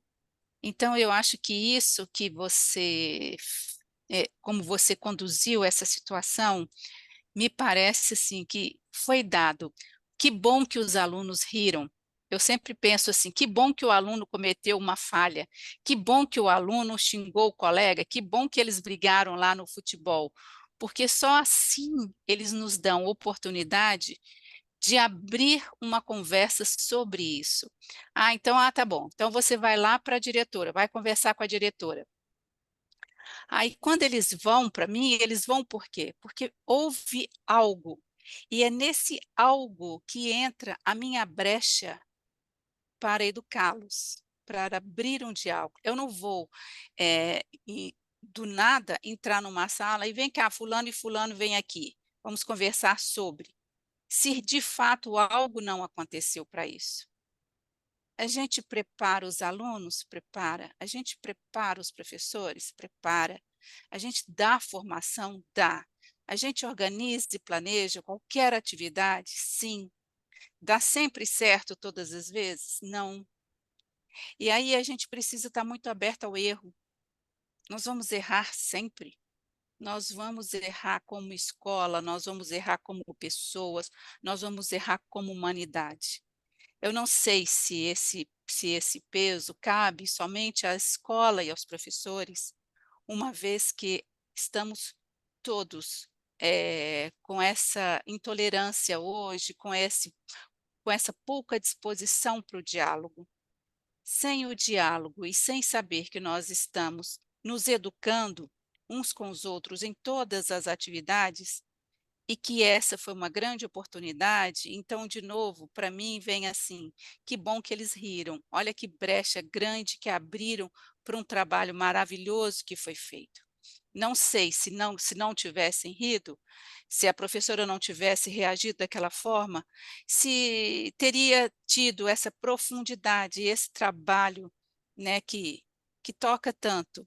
Então, assim, na nossa lida, né, diária, de educadores que somos, você lá do museu, nós como educadores de nossos filhos, de nossos parentes, de nossos sobrinhos, e trabalhando, mesmo que a gente trabalhe muito longe de uma escola, ainda assim, somos educadores o tempo inteiro, porque nós vamos errar até o último dia de nossas vidas. O erro tem que se fazer parte da nossa Constituição, mas que ele seja uma brecha, oba, que bom que eu errei, agora eu vou aprender alguma coisa. Então, é nesse sentido que a gente precisa trabalhar, inclusive com os nossos alunos. Concordo em número, gênero igual, quando fala não tinha que expulsar as meninas, não tinha, não aprenderam nada, você tira, não é assim que a gente educa, não é assim que a gente aprende, não é dessa forma. A gente não deve desistir das pessoas, a menos que não haja mais esse diálogo da outra parte, a menos que o outro não responda e não queira caminhar conosco. Mas enquanto houver essa chance, a gente precisa estar juntos e entendendo e aprendendo e ensinando e nos educando. Ana, que presente ter você aqui, e eu não tinha te reconhecido, que legal. E olha só que coincidência também, né, as coisas. Quando a Jaqueline tinha falado do cancelamento, né, eu tinha ficado uma coisa que eu queria falar e tinha esquecido, né? E era justamente isso que eu ia retomar a fala do Wilson, sobre a escola, né? Que é o seguinte, né? A escola não está aqui agora na nossa conversa, né? Não está aqui representada, né? E, e eu sou eternamente grato a eles, sempre agradeço muito, né? Hoje, quando eu divulguei, né, o evento, marquei eles, enfim, a gente criou uma relação super legal, porque se não fosse a abertura deles para esse processo, para esse diálogo, jamais a gente teria feito tudo isso, né? Ou, enfim, o que a gente fez, né? E, e o trabalho que dá, né? Eles tiveram que se disponibilizar várias vezes, né, a conversar com a gente, né, a nos receber, a agendar, pedir permissão para os professores, para os pais, para eles serem filmados, para eles virem de novo no museu, para eles participarem de todo o processo, né? E quão difícil é, e me lembra também a fala do Christian, quão difícil é para uma escola alemã, especialmente, viver isso. É como reviver uma dor, é como também uma ferida que se abre de novo, né? Então, quão difícil é e quão nobre, na minha avaliação de fora, é se abrir a esse processo, né? E, e quando a gente acompanhou isso que aconteceu na Porto Seguro, né? A gente no museu ficou muito consternado no sentido de que o que a gente ficou pensando foi, imagina a pressão que o colégio sofreu, né? E inclusive da comunidade judaica ou do governo alemão ou de todo mundo por conta das suas histórias, para que se tomasse uma atitude em relação ao que tinha acontecido, né? Eu lembro que a gente sobre que a FISESP, que é a Federação Israelita do Estado de São Paulo, mas que representa a comunidade judaica, né, enfim, se coloca nesse lugar, né, para representar nacionalmente, eles emitiram um comunicado, exigimos uma atitude enérgica da escola em relação a essa situação, né?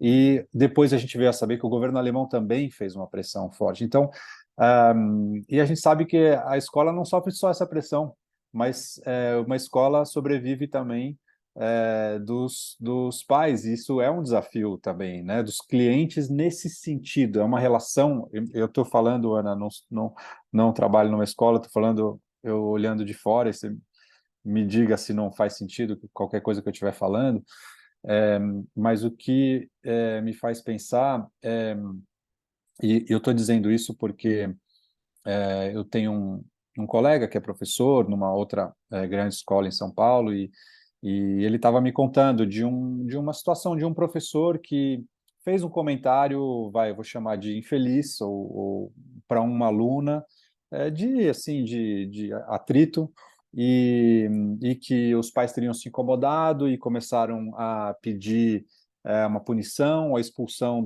a demissão do professor e tal, e de fato aconteceu, né? E, e, e ele estava assim, puxa, mas era um cara tão legal e foi um deslize que aconteceu e tal. Agora, de novo, a pressão que acontece no entorno para que você responda e você seja correto, né? E você seja justo, você seja ético. E qual que é a escolha nesses casos, né? A gente mesmo, o próprio museu, sofreu grande pressão para se posicionar agora nessa situação que está vivendo. E como se posicionar? Qual que é a melhor forma de se posicionar com o que está se passando, né? E com uma comunidade tão diversa, com cada a gente brinca no judaísmo, tem uma frase na entrada do museu que é do Amos Oz, escritor, em que ele diz: nós judeus somos terminantemente contra qualquer frase que comece com as palavras nós judeus.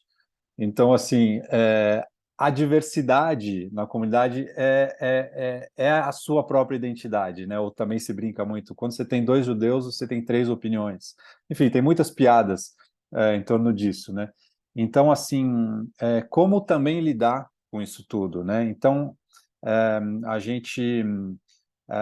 a exigência que a gente tem, né, muitas vezes, das instituições, dos grupos, ela pode estar escondendo uma capacidade nossa de enxergar melhor, né, ou com maior complexidade o que está se passando, né, e como a coisa pode de fato melhorar, né. Mas a gente se sente com dor, né? Como é que a gente se sente, enfim, incomodado, né? Ou querendo que a coisa mude, né? E vem daí também o nosso grito, muitas vezes, de tentativa de mudar, e a gente vai tentando lidar com essas manifestações todas, né?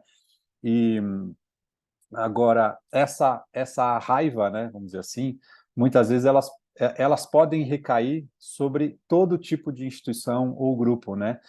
Os próprios judeus, né, como foram também, poxa, a culpa é desse povo, desses judeus, são eles que estão estragando a nossa população, ou a nossa humanidade, a gente tem que acabar com eles, ou temos que resolver eles. Então, né, enfim, eu acho que esse desafio de a gente conseguir olhar para todas as partes e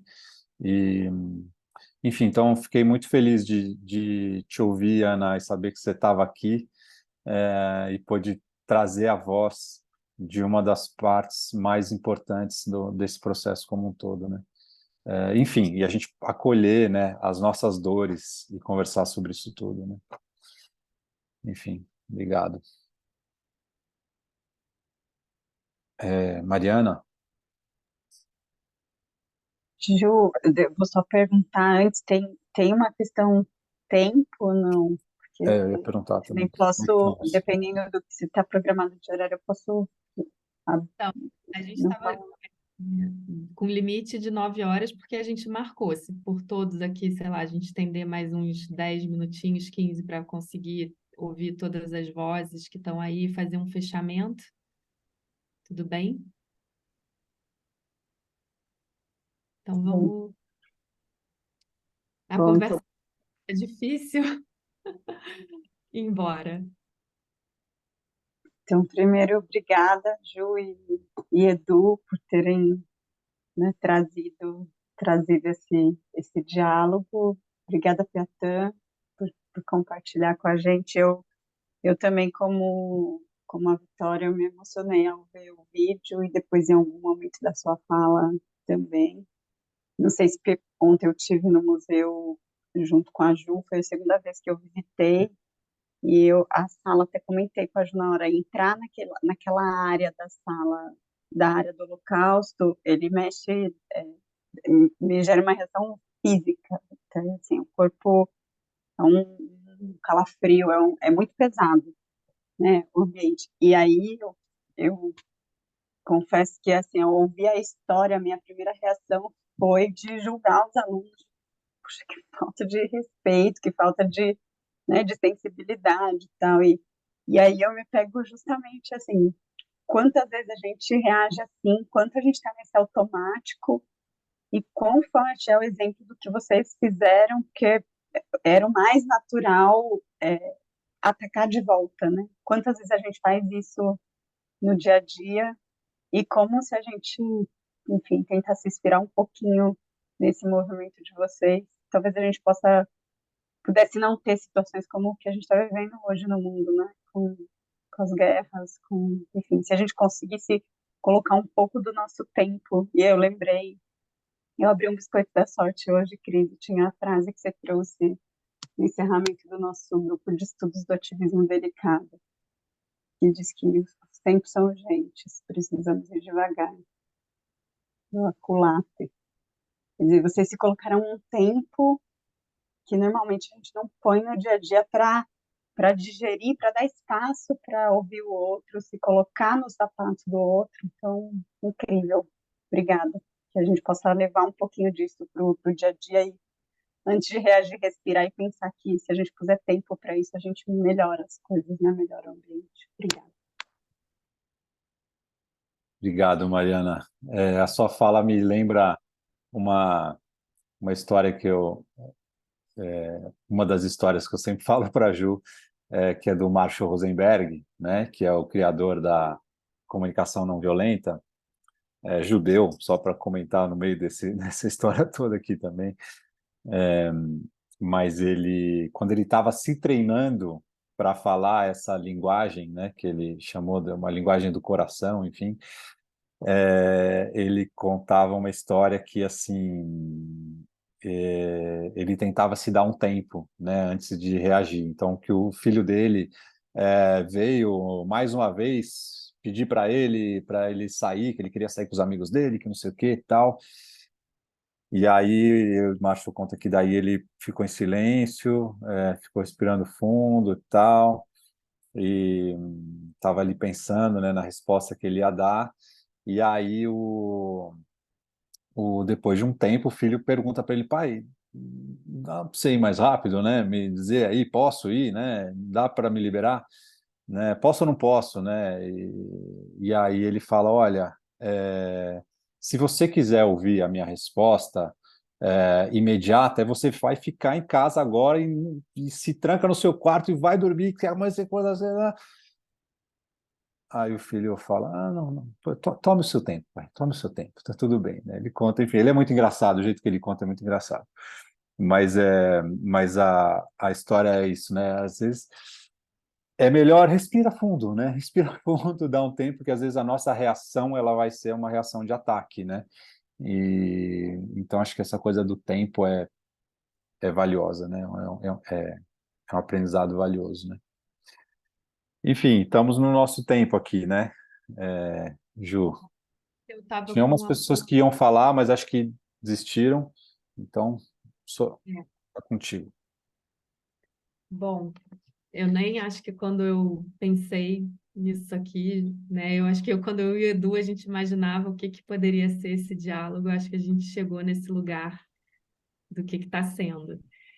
E eu fui anotando aqui algumas coisas, assim, e acho que, bom, acho que os tempos são urgentes, precisamos ir devagar.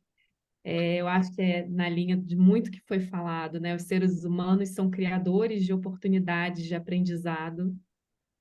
Essas oportunidades estão na nossa frente diariamente, várias vezes. Então, são os olhos, as lentes que falaram aqui para a gente enxergar. Hipóteses vão surgir na nossa cabeça. Olha quantas hipóteses a gente imaginou juntos aqui. Mas elas não podem se tornar, elas não podem reinar, acho que na nossa cabeça. Senão elas tornam a realidade, a única verdade. E isso eu acho que é o perigo que a gente corre. E com muita curiosidade, assim, eu anotei uma hora, assim, ouvindo o Piatã, assim, é uma curiosidade vazia, assim, né? Porque a hipótese existe, mas quando ele... A história que, pelo menos que eu escutei, é uma história assim, mas quando ele vai no movimento dessa pergunta, é uma pergunta curiosa mesmo, assim, não, a hipótese está lá, ela não deixou de existir, mas a possibilidade do que vai vir é realmente qualquer coisa possível. Acho que esse movimento, assim, me chama muito a atenção. E muita coisa pode surgir. Agora, é a oportunidade de compreender que a gente tem aí diante de nós. Mas o espaço de confiança e acolhimento, assim, para esse ser humano se expressar com qualquer resposta que para ele for verdadeira, assim, assim fundamental, assim, esse espaço, assim, que esse campo que foi criado, né, pergunta ali sustentada, repetida várias vezes, assim, para que aquela pessoa chegasse a ponto de falar, tudo bem, eu posso responder o que que realmente é, eu não preciso responder o que eu acho que o outro quer ouvir. E eu acho que para fechar, assim, muito errar é humano. Então, assim, acho que para mim fica assim muito forte, assim, muita coisa, são muitas camadas. E assim, para não ficar, acho que também só na minha voz, que o agradecimento assim ao Piatã e a todos que vieram assim é muito enorme, assim, acho que realmente a gente tem que se juntar para falar isso, tornar isso mais vivo do que já foi, para mais ouvidos. E aí, se a partir do que foi importante aqui para cada um, se alguém quiser deixar uma voz do campo ou uma palavra aqui de agradecimento e reconhecimento ao Piatã, que pôde nos contribuir com a sua fala e essa história. Quero muito agradecer ao Piatã pelo espaço, né, criado para poder aprender junto. Então, eu só fiz aquele comentário, mas o que eu ouvi de todos, né, me acrescentou muito e foi um grande aprendizado. Então, sou muito grato a todos aí.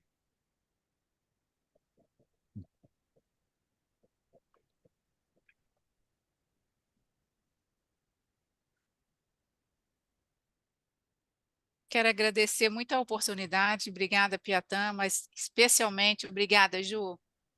Obrigada mesmo por você abrir uma porta para mim. Obrigada.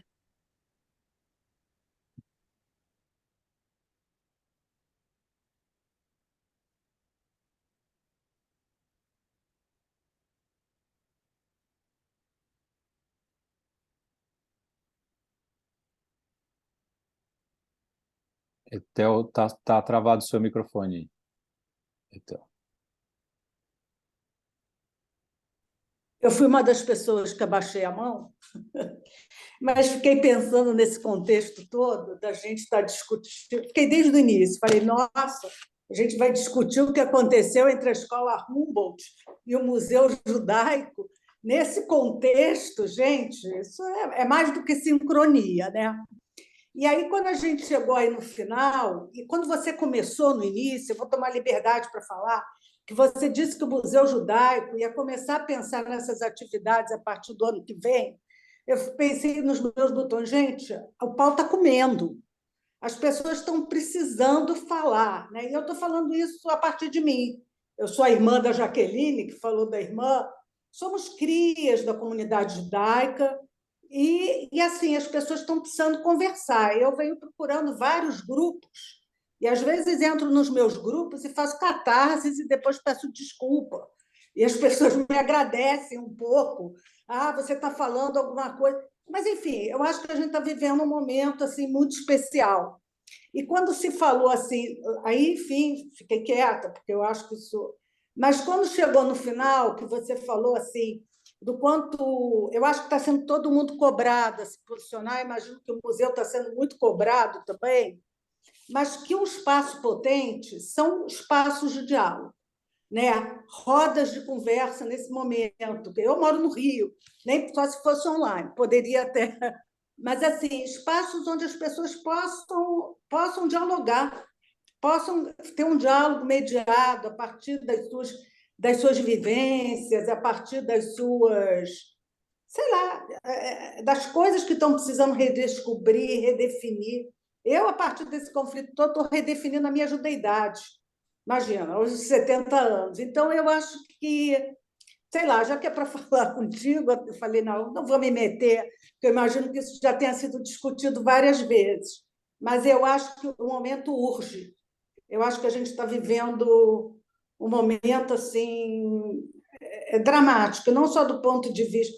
Eu nunca vi uma guerra causar tanto impacto. Estamos vivendo a guerra da Ucrânia e da Rússia, que a guerra morreu, sei lá o quê, não está na boca e não causou esse impacto que essa vem causando nas relações, nas conversas. Eu nem vou dizer nas relações, porque eu não perdi nenhum amigo até hoje, mas tem sido tema de todas as minhas conversas aí. Eu acho que isso é questão de diálogo, de espaços de conversa, assim, um pouco isso que eu já que era para falar alguma coisa, um pouco o que eu queria deixar registrado.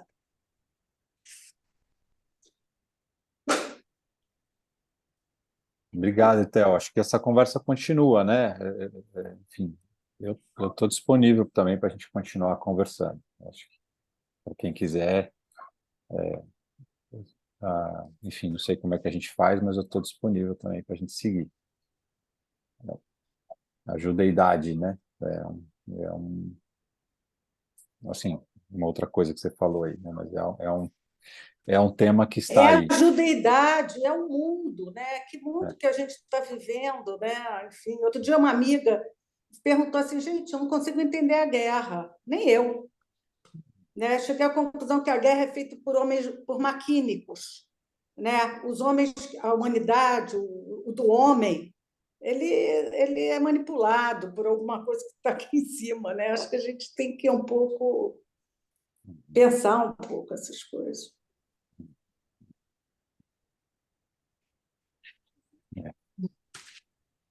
estamos falando disso no meio dessa história toda, né? Enfim, então, estamos abertos exatamente. para dar sequência. Sim. Eu levantei a mão Valeu. e abaixei várias vezes, tinha a ver com uma questão, e aí agora com o que você colocou, Ethel. Eu conheço a tua irmã, você não. Eu acho que a gente não tem que discutir a judeidade, ou a portugueside, ou a brasilidade. sim. Eu acho que a gente tem que discutir a questão da dignidade. E aí eu tenho como sugestão, não sei quem conhece aqui, tem um livro de uma professora de Harvard, Donna Hicks, que fala sobre dignidade. Ela trouxe esse tema, ela escreveu esse livro a partir de um trabalho que ela fez durante muito tempo, mediando conflitos com Desmond Tutu, na África do Sul. Então, é bem interessante, e ela tem 10 princípios da dignidade.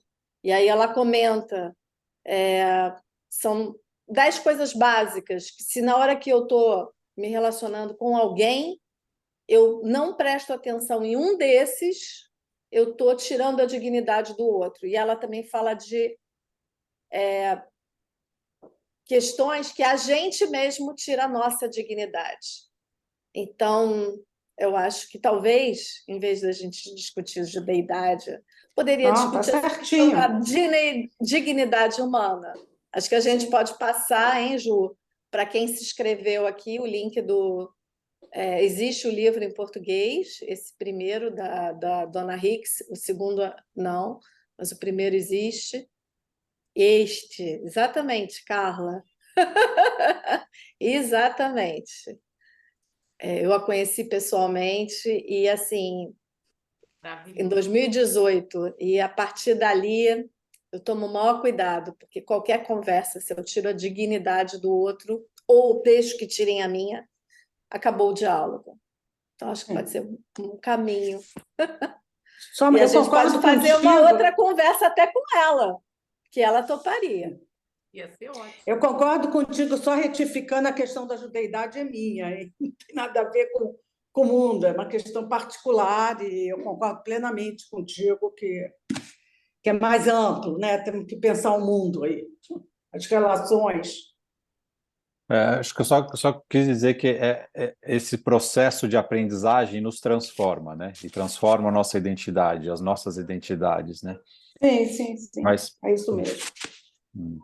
Só pelo tardar da hora também, eu também quero agradecer muito o tempo de vocês, a disponibilidade de vocês, claro, a Ju, enfim, por ter se arriscado a fazer esse trabalho, que foi um trabalho também de divulgação, de pensar no título, enfim, como ia trazer gente ou chegar a pessoas que pudessem estar interessadas, né? Então, eu só respondi uma coisa ou outra para a Ju e ela, enfim, na nossa troca, pelo menos ela carregou o piano sozinha. Então, obrigado, Ju, sempre muito estimulante as nossas trocas. Desde o começo, né, a gente já fez dupla lá na mediação e fizemos um monte de coisa junto, e essa foi mais uma coisa que para mim foi muito satisfatória. Obrigado. E ao Edu, que eu conheci hoje, enfim, Christian e demais aí do Parzival, muito obrigado mesmo pelo espaço. Como eu falei, vou repetir, eu vim aqui, claro, para compartilhar, né, num contexto que a gente fez, mas muito numa proposta de aprender, né, de ver os meus erros no sentido de onde mais eu posso crescer, né, e queria, pena que a Ana saiu, mas eu queria mais uma vez honrar esse trabalho das escolas tão desafiante que e dos profissionais da educação, dos educadores, enfim, todo mundo envolvido nessas instituições que são tão importantes para nós todos, né, que acolhem os nossos, né, filhos enfim, e procuram fazer o melhor, né, nesse processo, e e de verdade somos e sou também muito grato pela experiência com essa escola que a gente teve e pelo esforço das demais escolas. Então foi muito bom ter ela aqui presente, representando essa parte fundamental do processo. E agradecer a vocês todos também, que para mim foi muito importante, que são pessoas que se dispuseram o seu tempo a se abrir, a se deixar afetar, né? E a ouvir a proposta da Ju aí, de ver como é que sente, que é sempre incômodo, né? No sentido de a gente sentir uma coisa diferente e se expor aqui um pouco, falar, né? A gente está sempre também se arriscando. Então, enfim, obrigado mesmo e vamos em frente, né? Nessa batalha da vida e estamos aí em contato. Então, é isso aí. Passo a bola aí, Ju, demais para poderem encaminhar. Gente, agora eu vou realmente encerrar. Obrigada, é difícil, muito difícil encerrar, mas eu vou ficar. Acho que a gente pode levar ao silêncio, que é o final do poema que eu li no início, e a gente levar agora esse silêncio com as reflexões. Muito obrigada, Piatã, muito obrigada a todos. Estou muito honrada de estar aqui hoje com vocês. Obrigada, gente. Obrigada, Ju. Obrigada, Piatã. Muito bom, gente. Beijo, Carol. Obrigada. Beijo. Tchau, Marielle. Então,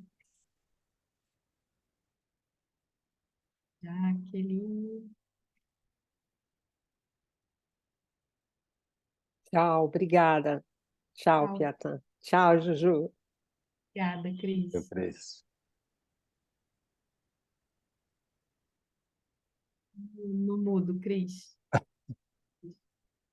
Belo wrap-up que você fez no final. Você dá uma resumida muito legal. Ela faz isso muito bem, sempre. A Jo era a nossa líder da turma, Cristiano. Ela vai lá e ela pega e tchuc.